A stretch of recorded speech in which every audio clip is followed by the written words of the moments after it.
Good morning, children. I am your social science teacher. Today, let us continue with the lesson Colonialism and Tribal Societies, children. See, children, before I move on to today's topic, that is Munda Rebellion, in the previous topic, we have learnt about the three rebellions. That is, the first one is Coal Rebellion, and the second one is the Santal Rebellion, and the third one is Munda Rebellion. And see, children, this Munda Rebellion, they were there from the year 1895 to 1900 only. So they just lived only for 5 years during the colonialism period, children. That is during the Britishers period. This Munda Rebellion lived only for 5 years. Today let us move on to the topic Munda Rebellion, children. See, children, here the Munda rebellions were a tribal community that lived in Bihar. They practiced Kuntakari.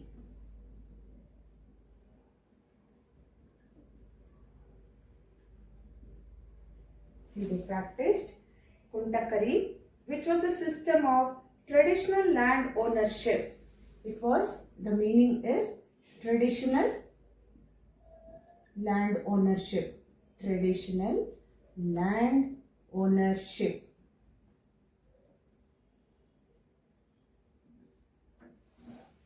Got it, children? So, the British introduced the Zamindari System.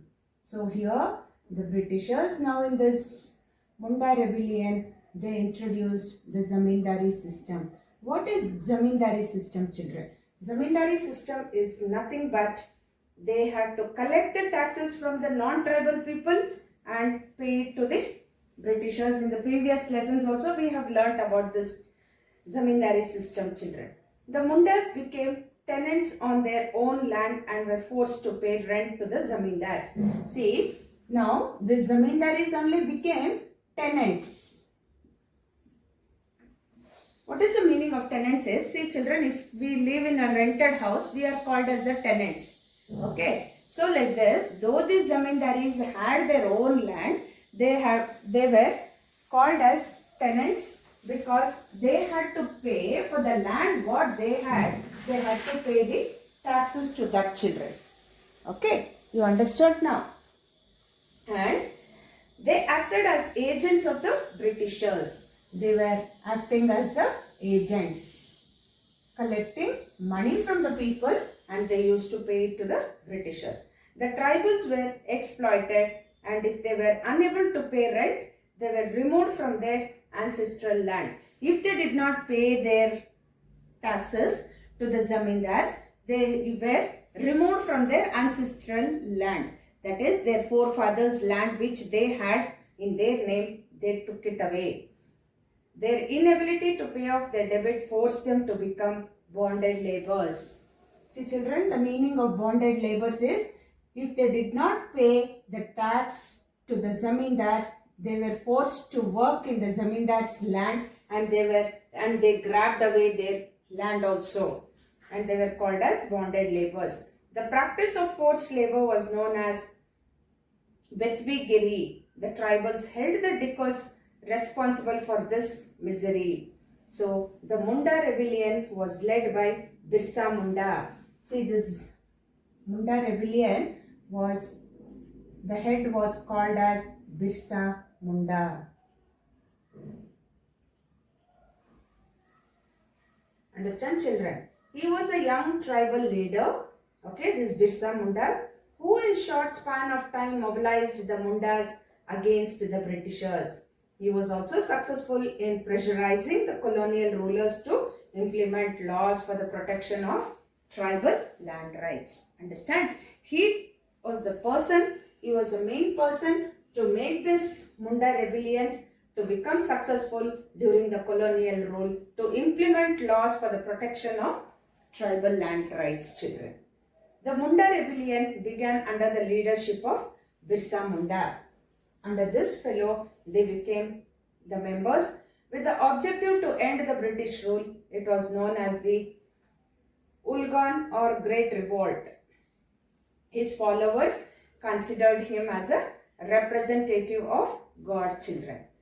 He was also called as he was like a god to them. Why they called him as a god is because he was supporting them from the Britishers. And many believed that he had divine powers. He had divine powers, that is great powers he had, they thought.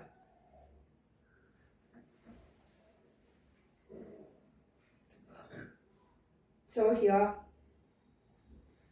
Birsa Munda protested against the encroachment of tribal lands by the Britishers. So he fought against the Britishers for encroaching this Munda rebellion's lands, children.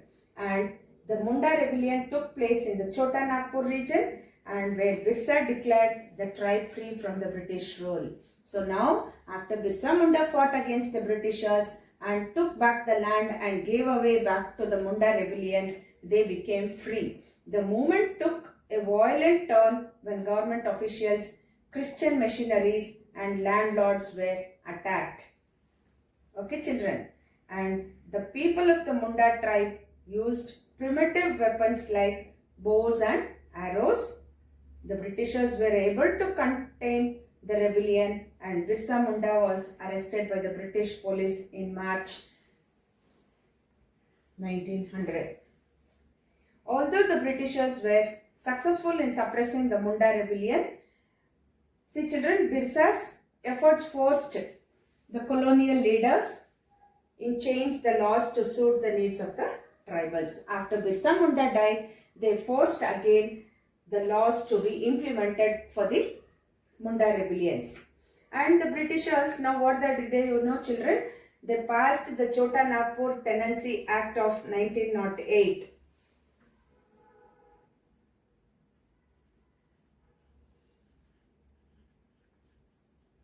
They passed an act in 1908 providing relief to the local inhabitants as it banned forced labor in tribal areas.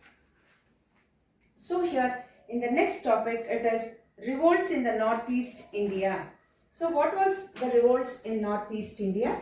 We will see now, children. Yeah.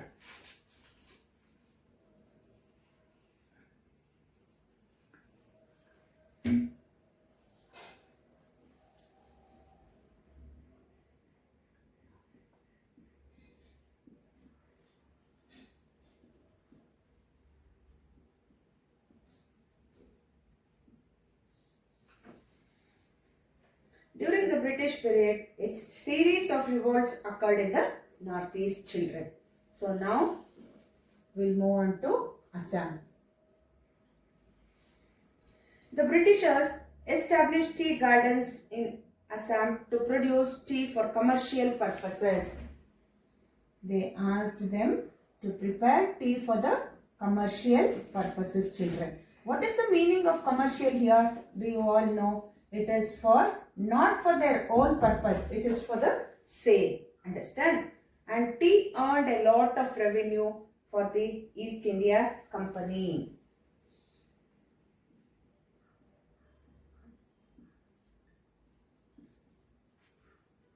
So they earned a lot of money in this tea. To expand the production of tea in Assam, large areas of land in Assam was cleared by the British using the waste land regulations, children. And see children, here the new tea plantations were run by the Britishers now. Many tribal people were employed in these tea plantations as laborers, as workers they appointed them now. Some land still belonged to the tribals, and to keep that land they had to pay taxes. So whoever kept the tribal people, whoever kept the land with them, they had to pay the taxes to the Britishers. And the Britishers increased the taxes from 50% to 70%. When the tribals were unable to pay revenue, their lands were seized and they took it away, children. Then this increase in land tax led to a series of rebellions. So in different parts of Assam, starting from Pulguri in 1861, by 1992 it spread to Patidharang, Nalbari and Lachima. See, these are the places in Assam. So all these places were being occupied by the Britishers, and the Britishers suppressed the rebellion successfully in 1920. So by 1920, they successfully won the entire Assam by themselves, and the Britishers formed the Assam province creating separate tribal and non-tribal districts. This was done to ensure that future revolts do not take place against the British. So by 1920, they occupied the entire place of Assam and they maintained by themselves. And Khasi revolt in Meghalaya now. Khasi revolt in Meghalaya.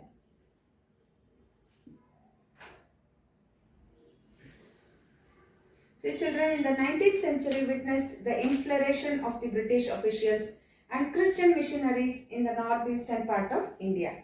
After the Battle of Buxar in 1764, the Britishers secured the Diwan of Bengal, Bihar and Orissa. Bengal, Bihar and Orissa they occupied.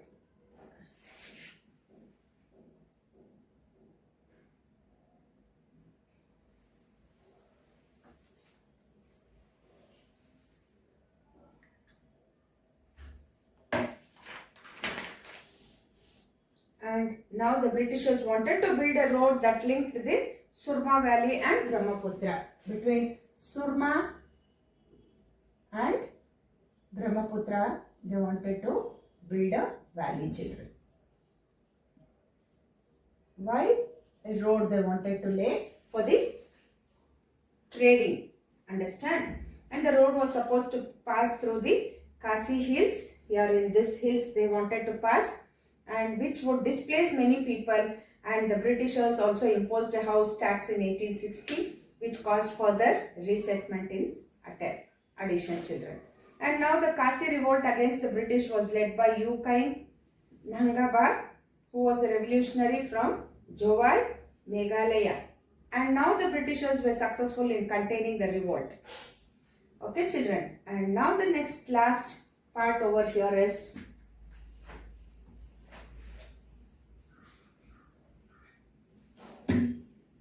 revolts in other parts of the country. In other parts of the country.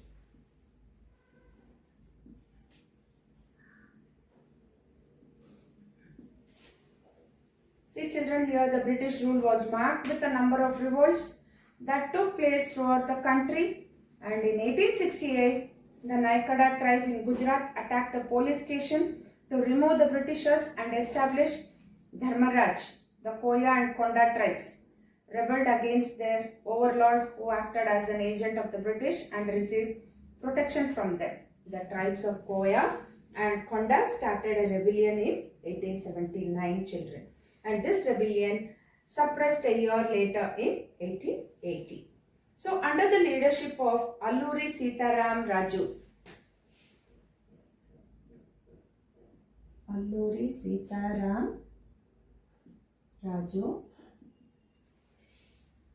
the Rampa region that lay north of the river Godavari saw a clash between the Britishers and the tribal population. Again in Andhra also there was a clash between the tribals and the Britishers. So Alluri Sitaram Raju here.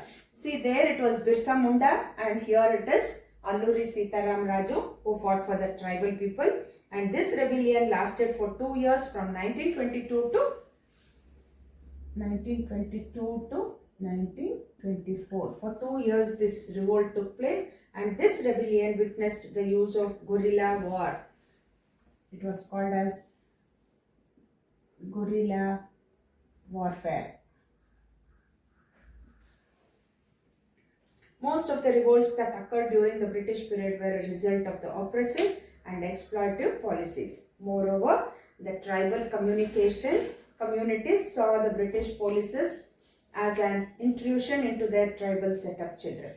So here, this is about revolts in other parts of the country. Even in the other parts, not only in Assam, in Meghalaya, even in Andhra Pradesh also it took place, and this British policies was an intrusion into the tribal setup. Thus these Britishers sent away the tribal people out of their places where they were living, occupying their lands, everything. So There are many tribes in the world, children, that live in isolation and they do not have contact with the outside world, such as Caribbean in Colombia, and people from Amazon basin also, and southern Guyana and northern Brazil, Tormano people, that is in Bolivia, and the Apreno people in western Brazil. So even in, not only in India, even in the other countries of the world also, they were there and they could not come up in their places where they were staying. So children, on this page number 31, there is a mind map given. So you have to write this mind map, and the date sheet is also given, children. How these moments of this tribal took place, it is being given. So these two also you have to write it in your classwork. And today I will be giving you question and answers, and textbook. I already know that you have done it in your homework book. Textbook exercises. If you have not done it, please do it, children. Thank you all. Have a nice day.